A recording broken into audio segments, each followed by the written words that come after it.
So, good morning everybody. Welcome to the CFTC weekly seminar.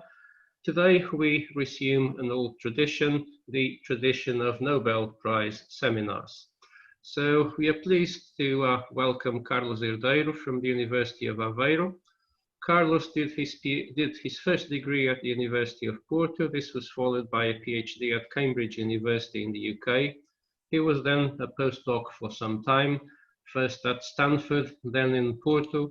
Then he spent some time in Aveiro, then a brief stint in Lisbon, and now he's back in Aveiro, where he leads a research group, and today he's kindly agreed to tell us all about the 2020 Physics Nobel Prize. So, black holes. Okay, so good morning everyone. Let me start by thanking CFTC for their kind invitation and Paulo in particular to deliver a talk on the Nobel Physics Prize of 2020. So, and as you know, this Nobel Prize was awarded one half to Roger Penrose for the discovery that black hole formation is a robust prediction of the general theory of relativity, and to Reinhard Genzel and Andrea Ghez, 1/4 to each, for the discovery of a supermassive compact object at the center of our galaxy. So this is a Nobel Prize for the science, that is for the astrophysics and mathematics of black holes. And one possible interpretation is that after 1 century of debate about these fascinating and intriguing objects, the often conservative Nobel Committee is giving its stamp of credibility to the black hole as a physical object and not just a theoretical speculation. As such, the plan of my talk is to give you some highlights, mostly on a historical perspective. This is a non-technical seminar, essentially, of both the theory and the observational evidence for black holes, emphasizing the contributions of Penrose and Ghez and Genzel to try to convey the rationale behind this important prize. And I will conclude with an outlook on this scientific area. So let me start with a brief timeline on the theory of black holes. Often when discussing the history of black holes, one starts with a sort of predecessor concept, albeit fundamentally different, as we will see later, which appears in Newtonian gravity. This is the concept of dark star, which was introduced by John Michell in 1784. So John Michell reasoned that if light was made of small particles, as Newton had proposed, these particles should feel the pull of gravity.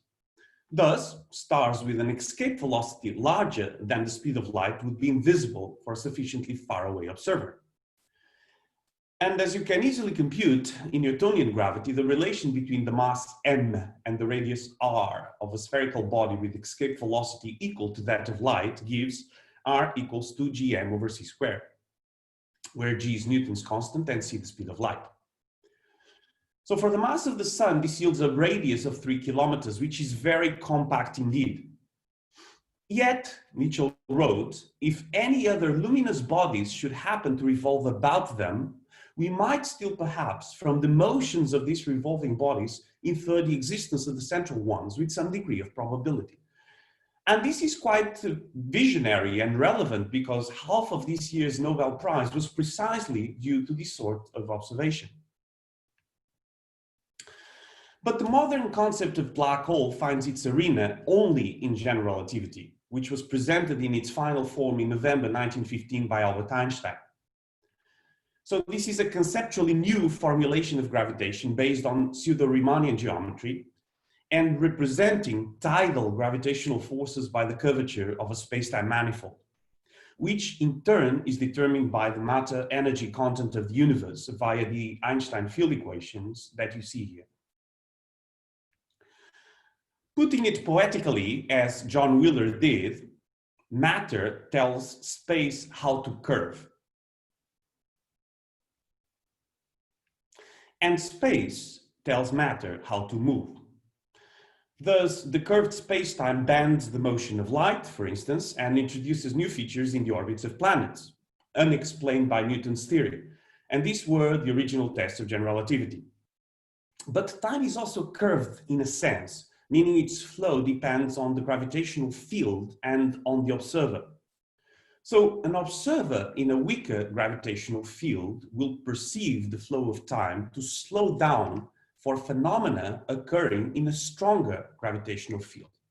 Thus, a familiar phenomenon appears to become slower. Round, round, get around, I get around, yeah, get around.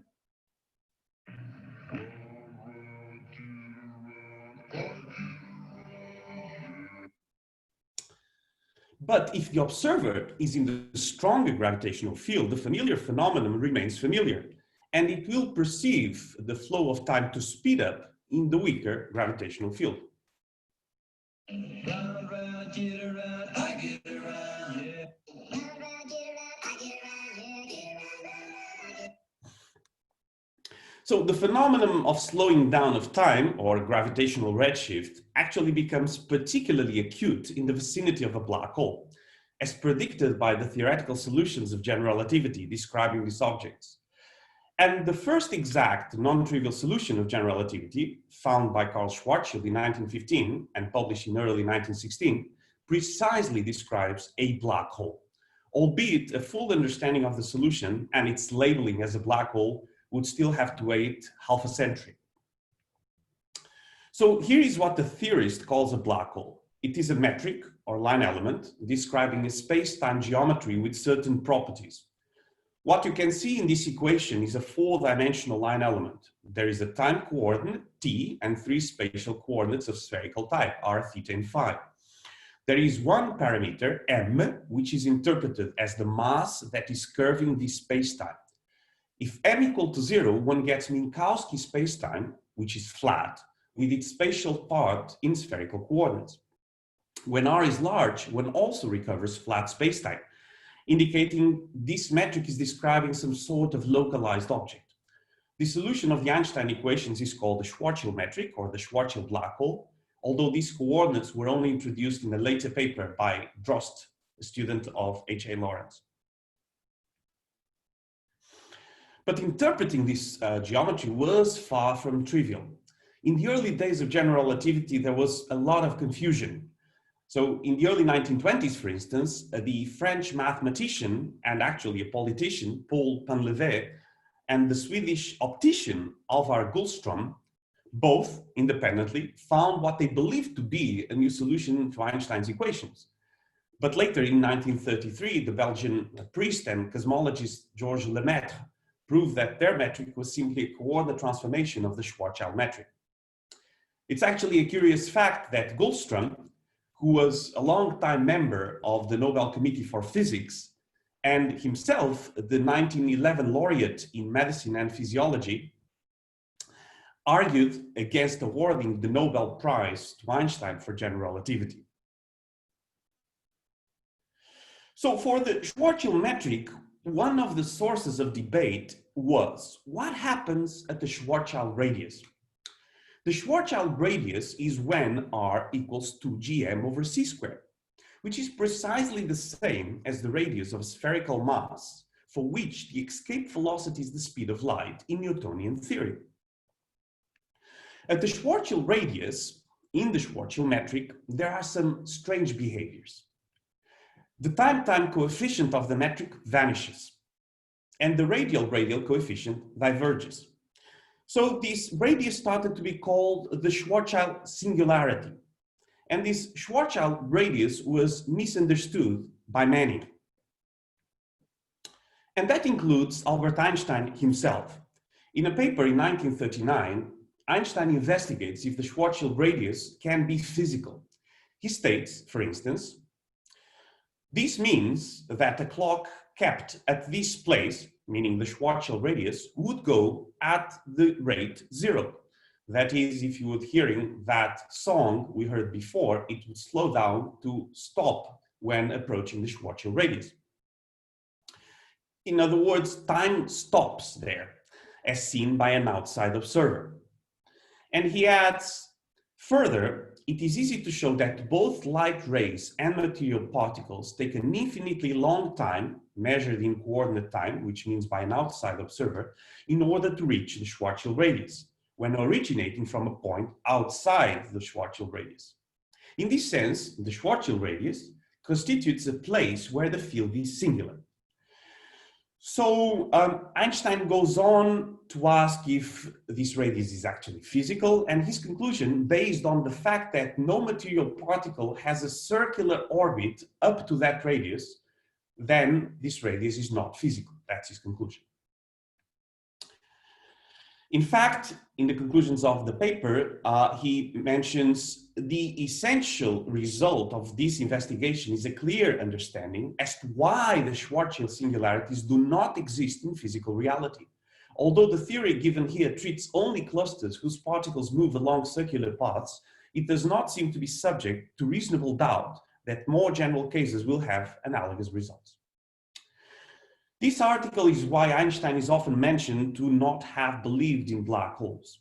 But in this particular instance, the great man was actually wrong because his logic was flawed.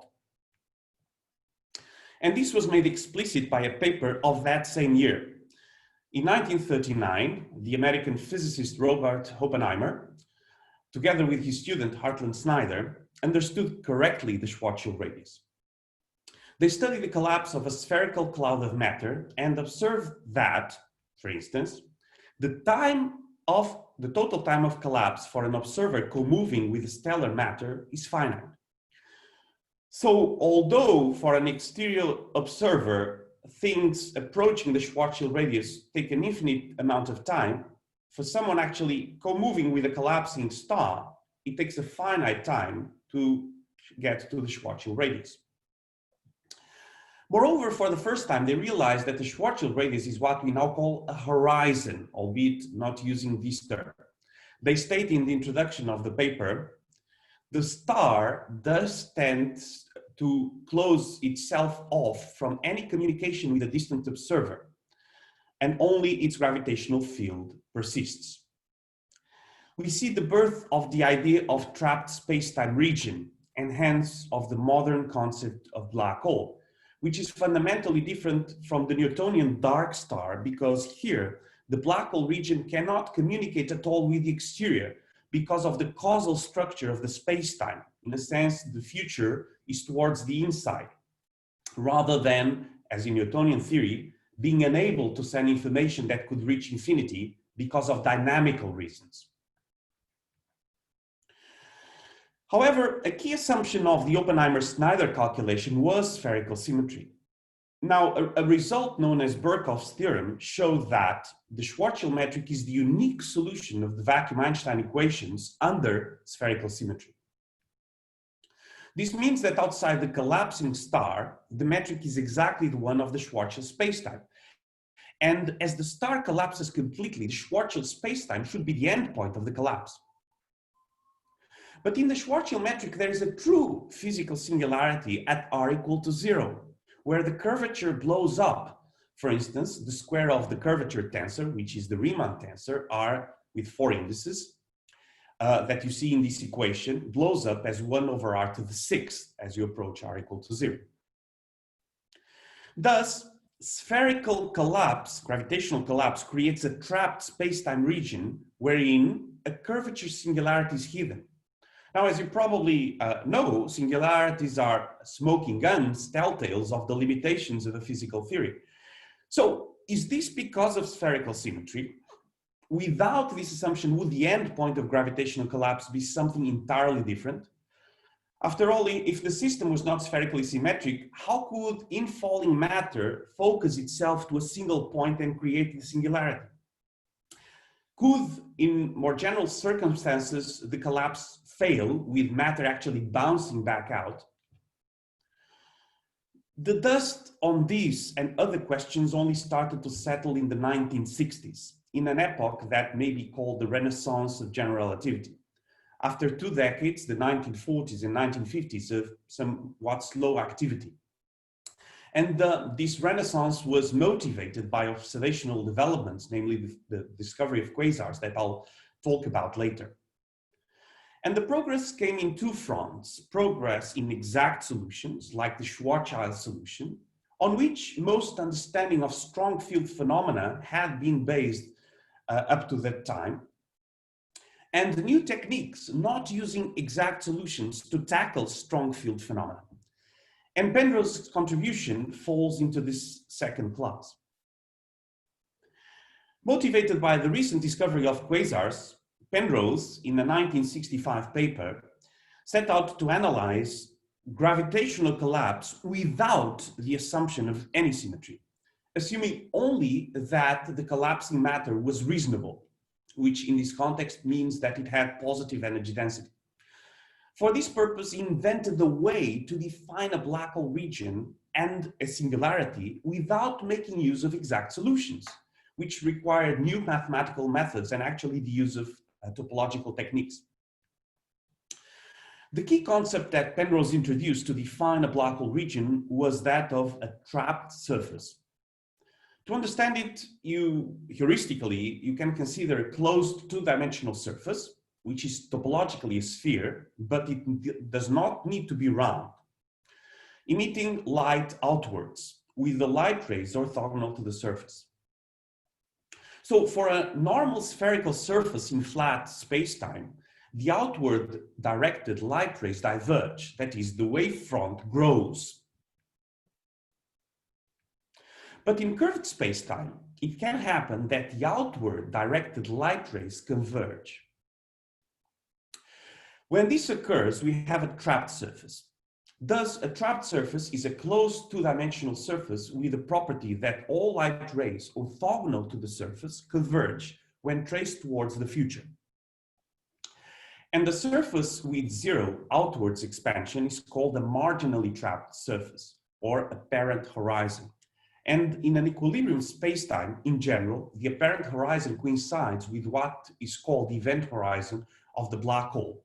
To be precise, actually, with the spatial sections of the event horizon, which is our kind of intuitive notion of the virtual boundary of the black hole. And Penrose established in this paper another result, which is an even more dramatic consequence of such trapped surfaces.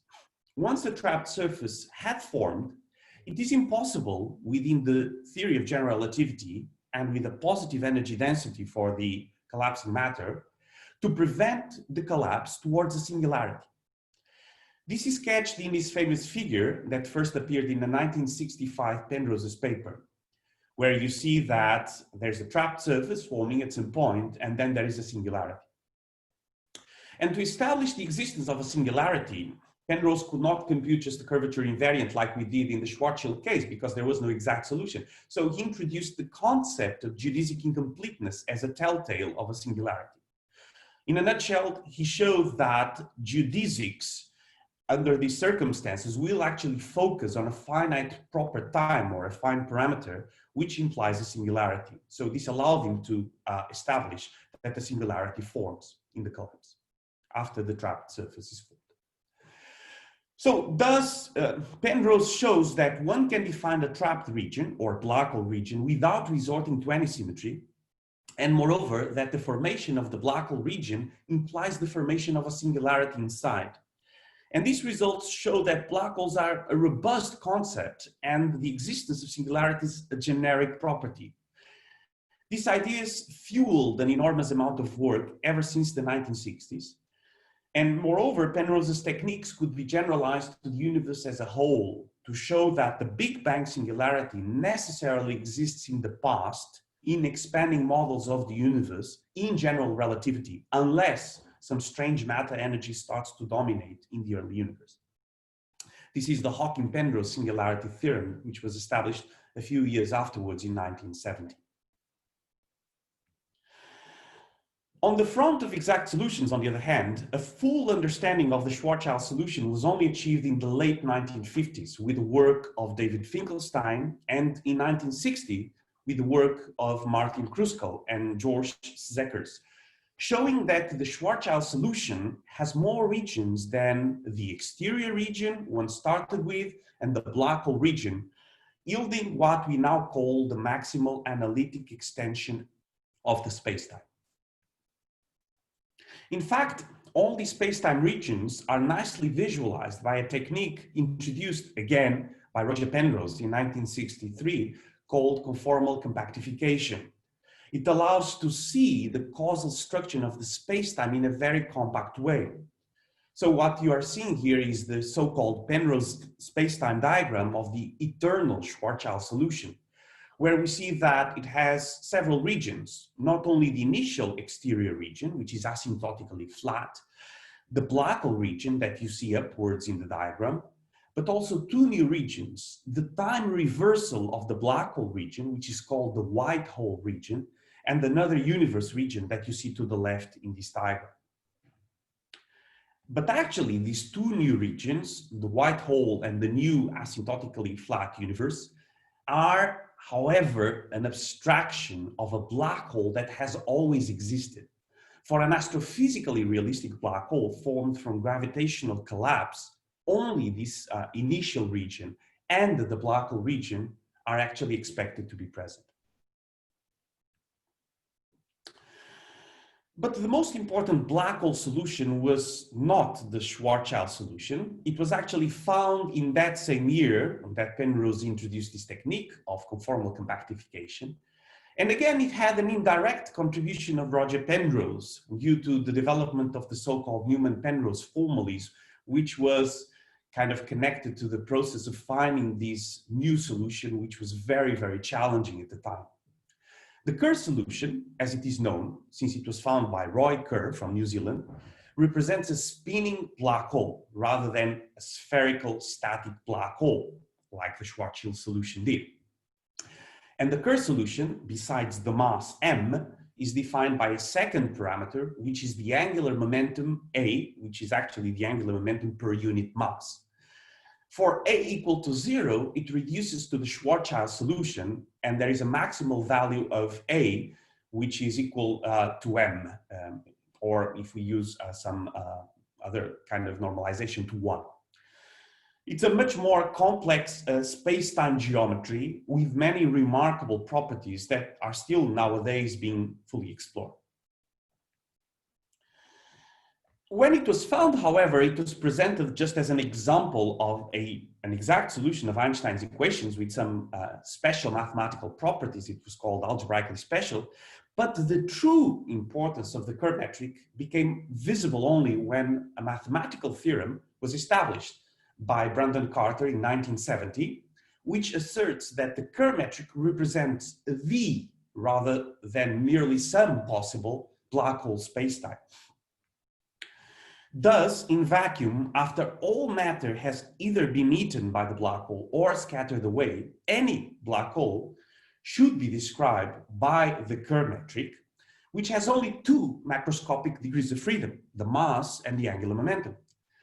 This theorem, which was proved for vacuum and could be actually generalized for electrovacuum, has been refined in several ways. It's called the Carter-Robinson uniqueness theorem of black hole physics in electrovacuum. This simplicity of black holes, that they can only have apparently these two macroscopic degrees of freedom, led John Wheeler and Remo Ruffini in 1971 to coin the expression, a black hole has no hair. What this means is that regardless of what went into the black hole, of the type of star it originated from, the equilibrium point is the Kerr metric with only two macroscopic degrees of freedom, the mass and the angular momentum. So hair in this context is a metaphor for more degrees of freedom, for more diversity. The no-hair idea is motivated by these uniqueness mathematical theorems that were established for vacuum or electrovacuum, but it's a much more ambitious idea because it aims at applying to whatever energy matter exists and could form a black hole. And this idea, if true, indicates that black holes are really very special objects. Indeed, two stars with the same total mass and total angular momentum can be very different because these quantities can be distributed differently within the star. For instance, this is manifest in having a different mass quadrupole, and so on. But two black holes with the same total mass and angular momentum would be exactly equal. And this is something that seems more reminiscent of atoms than macroscopic objects. And this remarkable featureless of black holes is summarized in this quote by Subrahmanyan Chandrasekhar, where he states, "In my entire scientific life, extending over 45 years, the most shattering experience has been the realization that an exact solution of Einstein's field equations of general relativity, discovered by the New Zealand mathematician Roy Kerr, provides the absolutely exact representation of untold numbers of massive black holes that populate the universe." This unproven idea is called the Kerr hypothesis and is one of the strong gravity features that the community is attempting to test now that we have strong gravity data. But before I pass on to the observational evidence for black holes, let me now make a small detour on a historical curiosity. So until the late 1960s, the term black hole was actually not being employed in scientific papers. The standard folklore is that the term black hole was introduced by John Wheeler. In his scientific autobiography, Geons, Black Holes and Quantum Foam, Wheeler tells a story of how the term came about. He says that at the end of 1967, he gave a talk in New York on the newly found pulsars. Their true nature was still under discussion at the time, and it was still being considered the possibility that they were gravitationally completely collapsed objects. So he kept on repeating this long expression in his talk, and at some point remarked that one needed a shorter descriptive phrase. Then, according to Wheeler, someone that he does not identify, or says if it was someone that was identified, but someone in the audience asked, "How about black hole?" Wheeler liked the term, and then in the write-up of his lecture used it, which was published in 1968. So Wheeler actually repeated this version of the story in interviews. And here is the write-up of his lecture, a non-technical article published in American Scientist, where he first wrote the term. And immediately afterwards, the scientific community started employing the term, starting around 1968, 1969. So I don't know if you can see clearly, but there's a couple of scientific papers, one by Kafka and another one by Cruz, Chase, and Israel, where the term black hole already is used with its modern meaning. However, this is only the story Wheeler decided to tell, because there is another story. In 1963, that's 4 years before the conference in New York, where allegedly Wheeler got the suggestion from someone in the audience, there was a very influential meeting called the First Texas Symposium on Relativistic Astrophysics that was actually set up to try to see the connection between black holes and the newly found quasars, not pulsars, quasars. And recently it came to light that the term black hole, with its modern meaning, was already being employed in this meeting in 1963. And actually it appeared in print in at least 2 articles on 2 science magazines, not scientific papers, rather articles reporting the scientific meeting that occurred in Texas, and another one that took place in Cleveland also in 1963.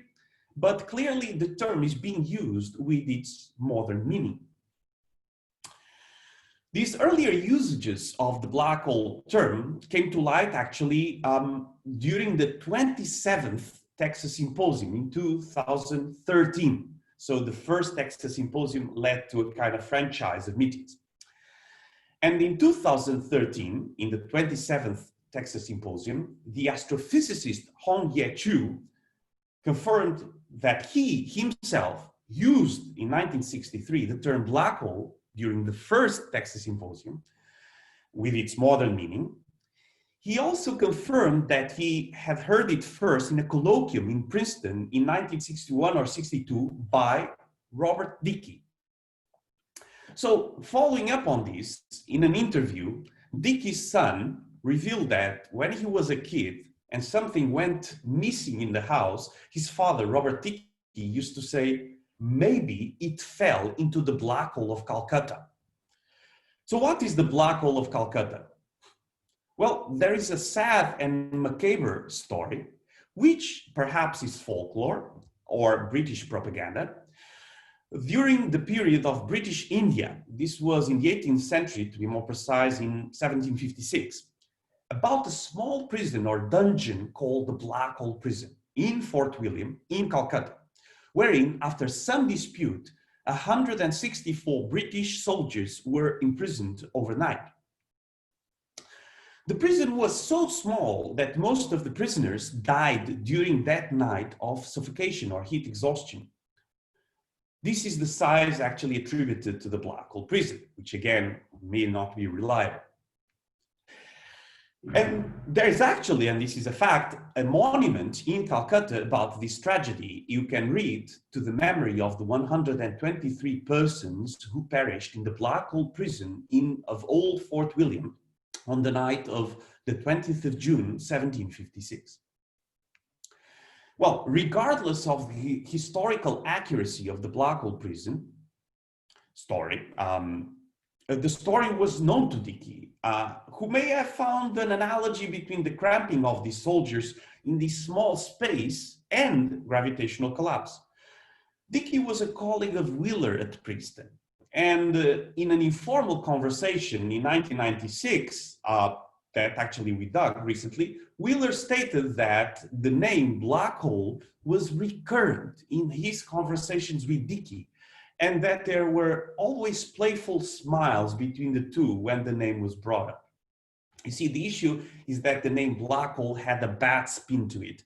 It was found slang and even obscene. But at some point, Wheeler decided that despite this bad spin, the name black hole was the perfect name for these objects and decided to make it official, perhaps without wanting to attribute the burden of its authorship to any specific person. So there is no doubt that the story Wheeler told in his book is a metaphor and that the name was being used before. And Dickey played a role in bringing it to describe what we now call a black hole.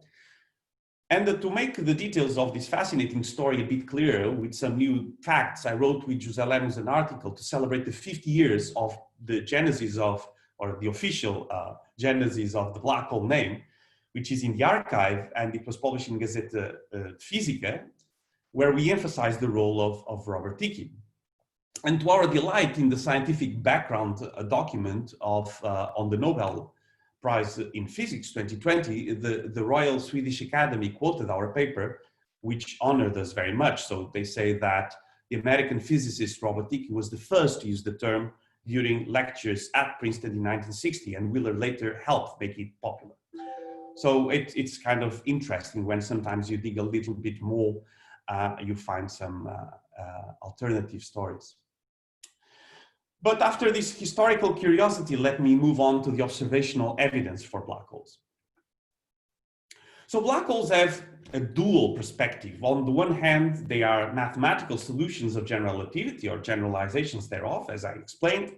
On the other hand, observations suggest they really occur in the cosmos and in a wide mass range. Historically, astrophysical black hole candidates, let's call them candidates in astrophysical context, arose first as radio sources, and one of the first was Cygnus A in the Cygnus constellation, found in 1939. And this is because radio technology was being developed in the late 30s. Or as X-ray sources like Cygnus X-1, curiously another source in the Cygnus constellation, and this was in the 1960s, 1964. And that was because of the interest in counters like Geiger counters, and that were being put in rockets or balloons and sent to the upper atmosphere, because of course these X-rays don't get to the ground. So both these developments have a lot to do with technology, as often is the case. Now, amongst the radio sources, the discovery of quasi-stellar objects, abbreviated quasars, originally thought to be stars in our galaxy, was really very influential. These compact sources were first seen in all sky surveys in the late 1950s without optical counterparts. But in the early 1960s, optical objects associated with these sources were found.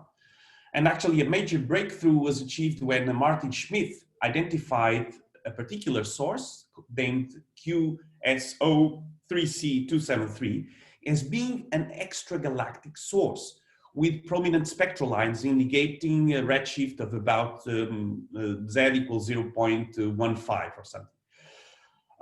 This result was very surprising, as the large distance, so this redshift would be about 760 megaparsec, implied a luminosity about 1,000 times larger than that of our entire galaxy. So it started to be speculated that the engines behind these active galactic nuclei, or AGNs as they became known, were black holes, very large black holes with a lot of matter infalling into them to explain this outburst of radiation. And this led to much theoretical work, including that of Penrose, and motivated a lot of progress, both theoretically and observationally. It is now widely consensual that AGNs are powered by supermassive black holes, which I will talk more about later. But in the 1960s, as I mentioned, a different class of black holes started also to be unveiled. These are stellar mass black holes, that is, black holes with a mass comparable to that of stars, with a mass range typically between a few solar masses, and right now with gravitational waves, it could go to about a few hundred solar masses. And these black holes are thought to originate primarily from direct collapse of sufficiently heavy stars. So evidence for stellar mass black holes was initially collected in the electromagnetic channel, starting in the 60s, as I've mentioned, with the discovery of Cygnus X-1. So this is an X-ray source in the Cygnus constellation. It's actually kind of close to the Eta star.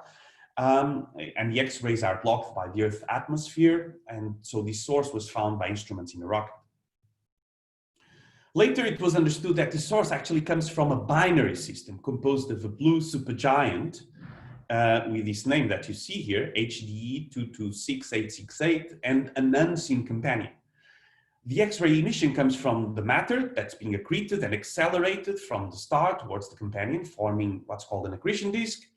And as a curiosity, in 1974, Stephen Hawking and Kip Thorne made a bet about the nature of this companion, with Thorne defending it was a black hole and Hawking that it wasn't.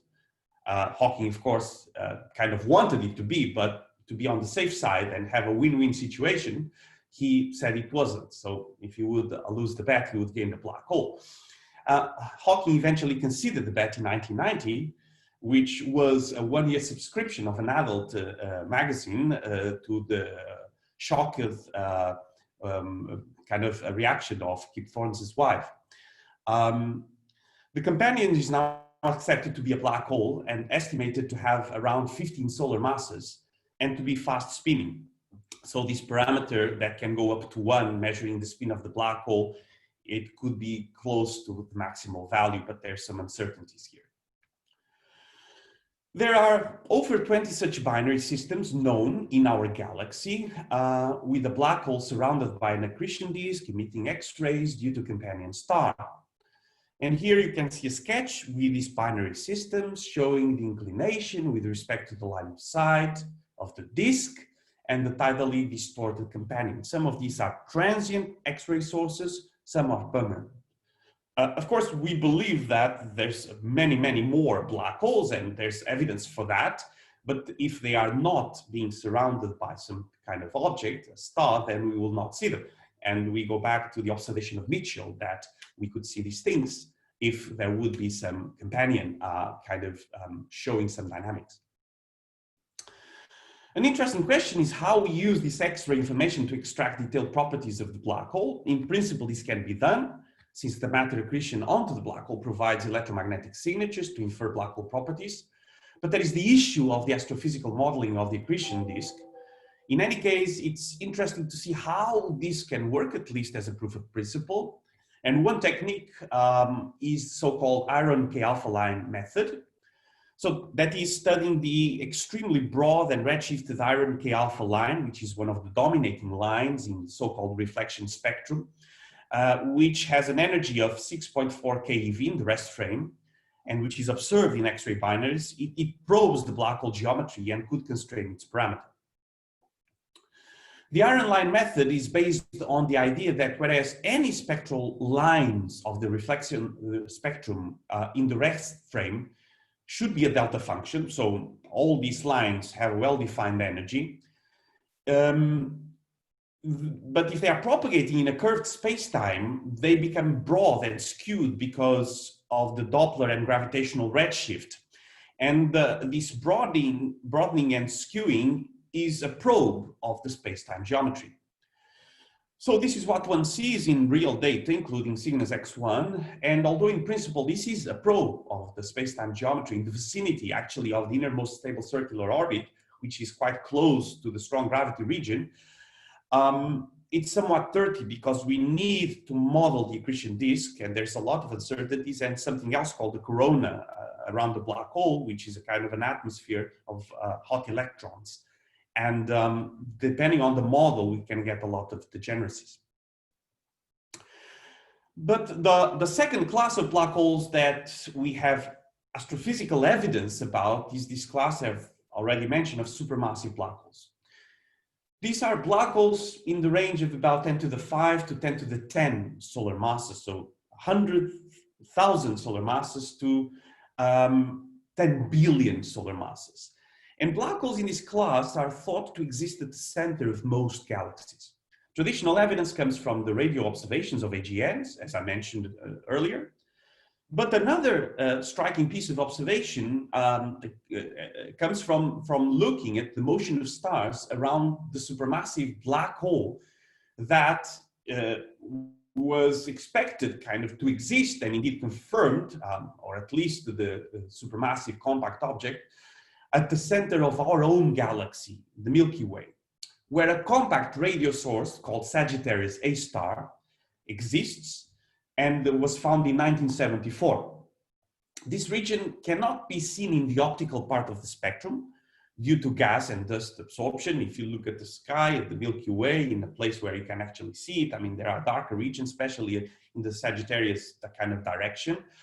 But it can be seen using infrared observations. And using this band and a technique called adaptive optics, a few stars have been monitored since 1992 that are moving very close to the galactic center. And this has been done by two competing groups. There is the UCLA Galactic Center group, led by Andrea Ghez, and the group at the Max Planck Institute for Extraterrestrial Physics, led by Reinhard Genzel.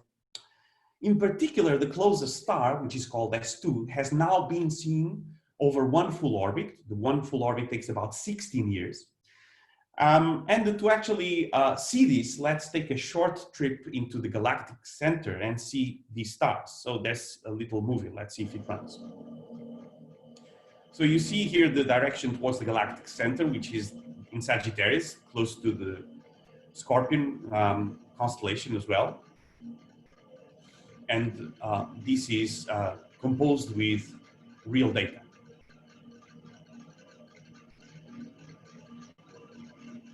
You see a lot of stars, which are still visible in the optical region, and at some point, one will go to the infrared region.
So the same sequence that actually was data for a number of years, actually, you can see it repeated several times, and you may have noticed that there was a particular star making a kind of abrupt change in direction. That's the S2 star.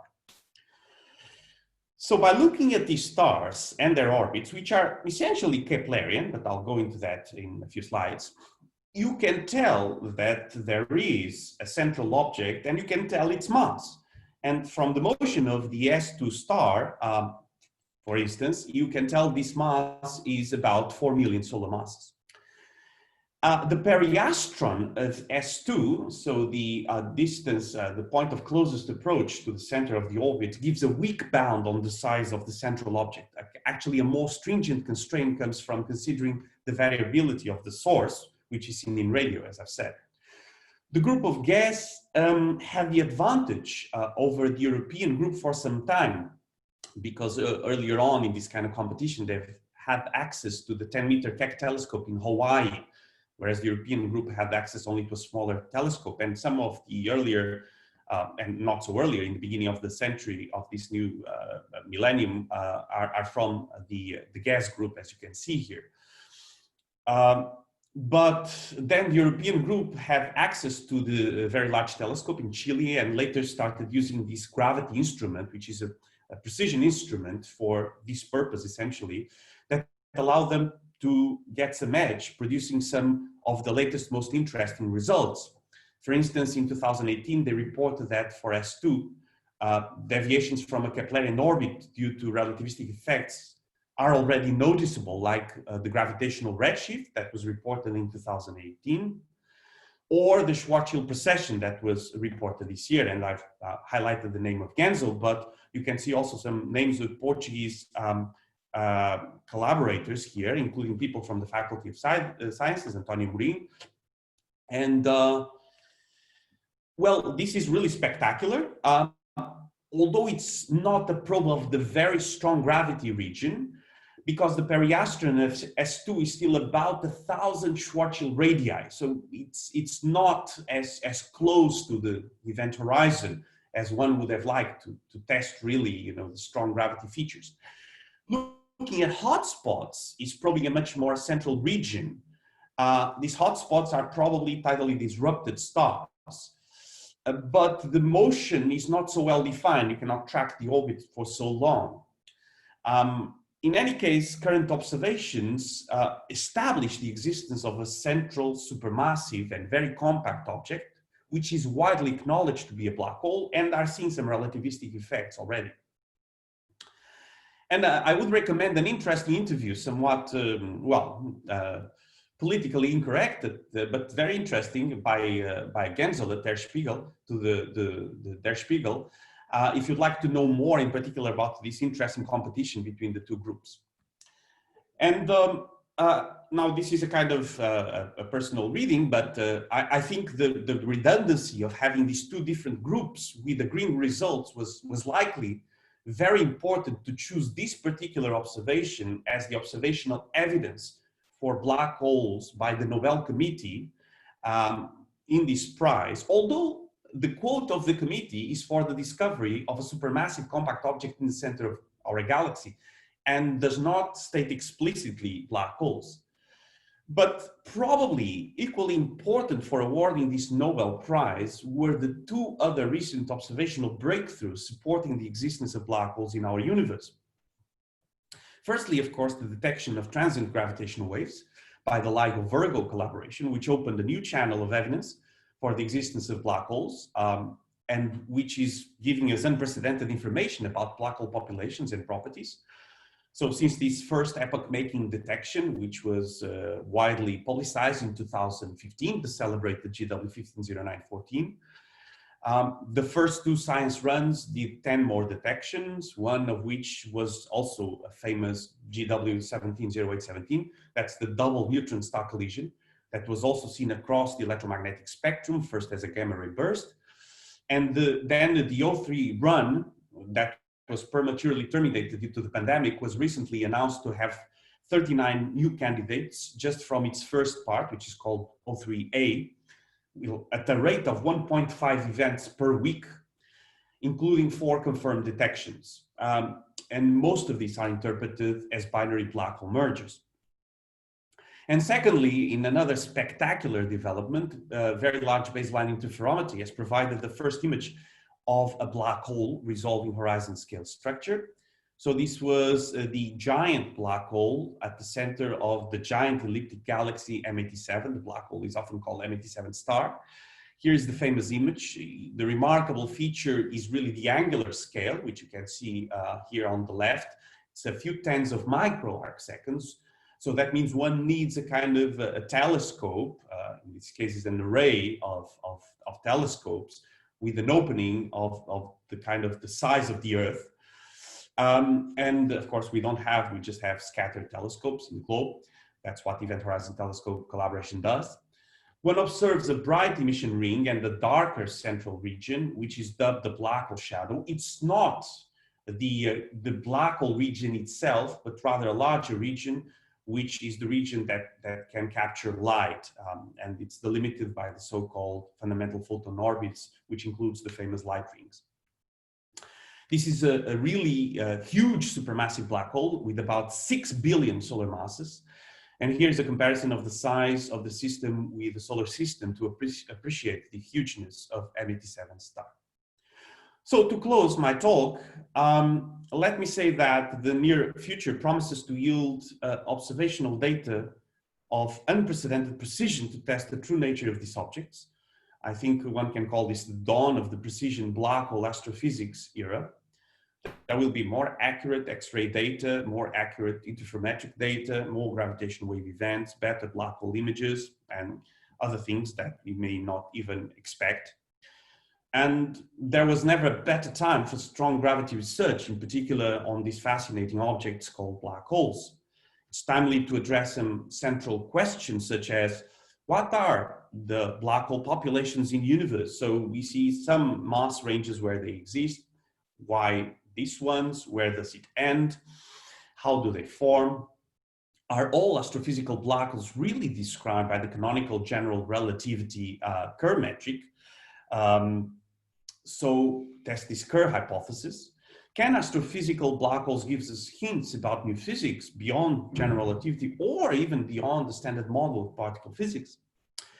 And is there room, necessity for exotic compact objects without an event horizon? And throwing light on these questions may relate to other key questions in gravitation and cosmology, such as what's the nature of dark matter and dark energy. So I think that this is a Nobel Prize for the science of these fascinating objects and the dark side of the universe. And it's quite a curious lesson and a historical journey to see how they went from being a theoretical speculation that was really not understood to something that we are regarding as a real object that has to be taken seriously, that exists abundantly in the universe. So thank you very much for your attention.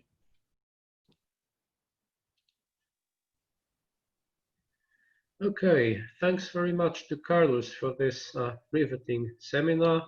And this is now open for discussion. So any questions you have, please raise the little blue hand. If you don't know how to raise the little blue hand, just shout.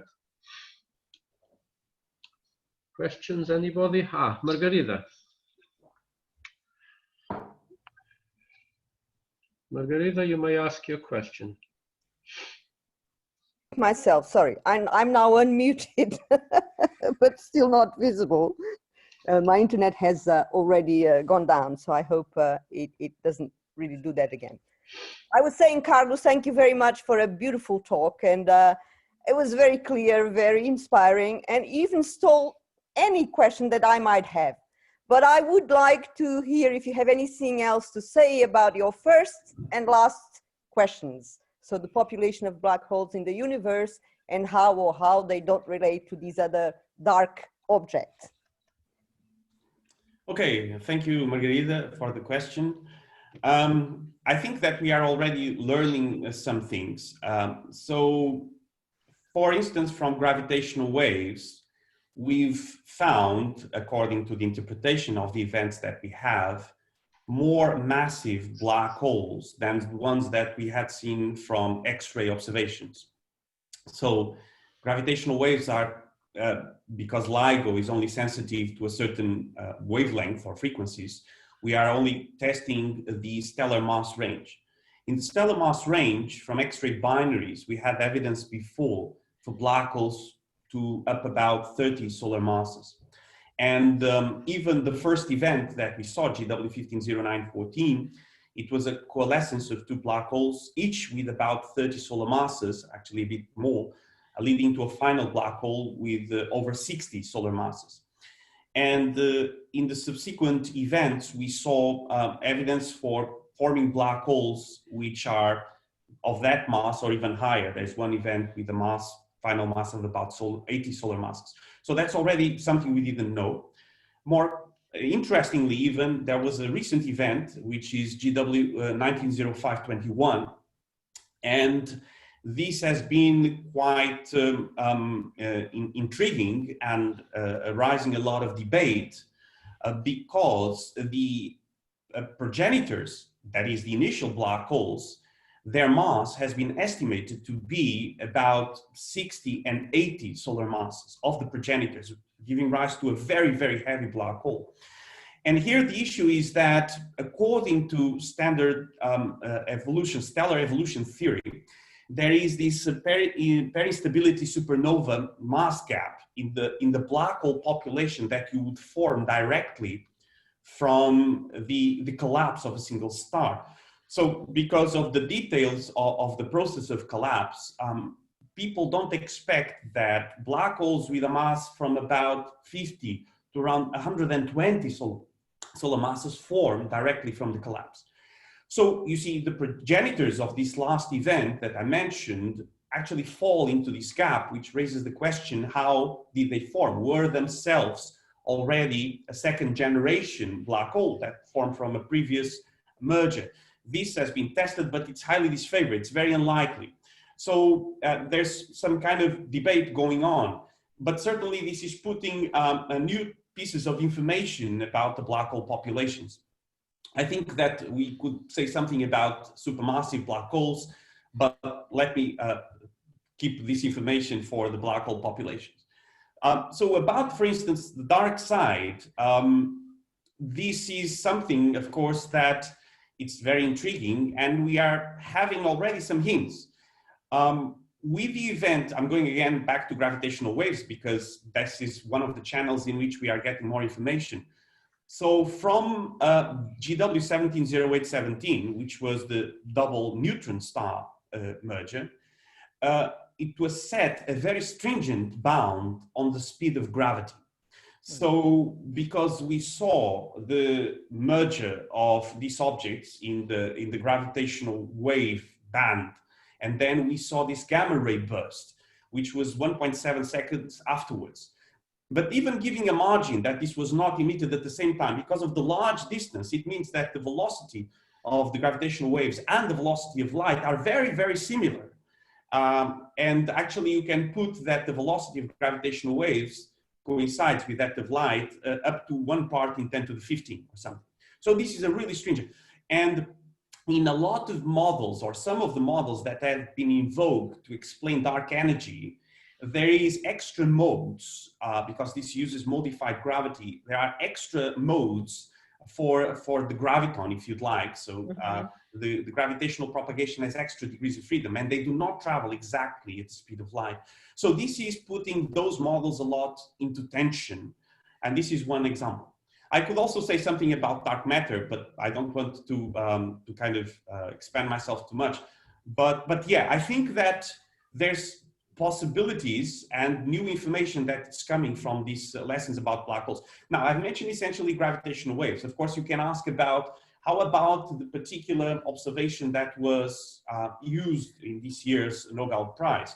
Well, in this case, I would say that it's not the kind of precision, strong gravity physics yet. Maybe it will get there, but it's not yet. The reason is that these stars that are being seen are still kind of far away from the event horizon. So they are still about 1,000 Schwarzschild radii. So it's 1,000 times the kind of the radius of the black hole, if you want to think about it. So it's not really strong gravity.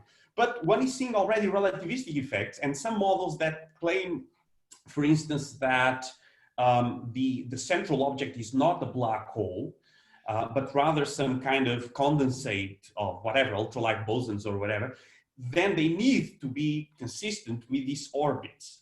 And that's already putting some constraints. Moreover, if it's not exactly curved black hole, then the orbits will start to become modified as we go closer and closer. So eventually we will see some differences, but not quite yet. Also, the case of the shadow of the black hole, this observation of the image, it helps us to put constraints. For instance, behind me, you see well, an alternative model of a black hole and the Kerr model, both have the same mass and the same spin. And as you can see, the shadow of this one is considerably smaller. So this is a case in which the observation of M87 can say this one is not consistent. But this is a large deformation. Of course, smaller kind of deformations and differences cannot be accurately excluded and falsified. But, it's a long way, but it's starting to go in the right direction, I think. So I hope that I clarified some of these issues, but I'm willing to go further if you'd like. Thank you very much. I'll mute myself again. Thanks very much. I think we are at the end of our time now, and I don't see any more little blue hands raised. So thanks, Carlos, again for an exciting seminar. Thanks to everybody for coming. And just before you all leave, just a short announcement from me. Next week's seminar will exceptionally be held on Tuesday, not Thursday. So next week's seminar will be on Tuesday afternoon at 4 o'clock, and it will be hosted by Mikko, because I'll be teaching then. Okay, so thanks again for coming, and see you all next week. Thank you. Bye-bye.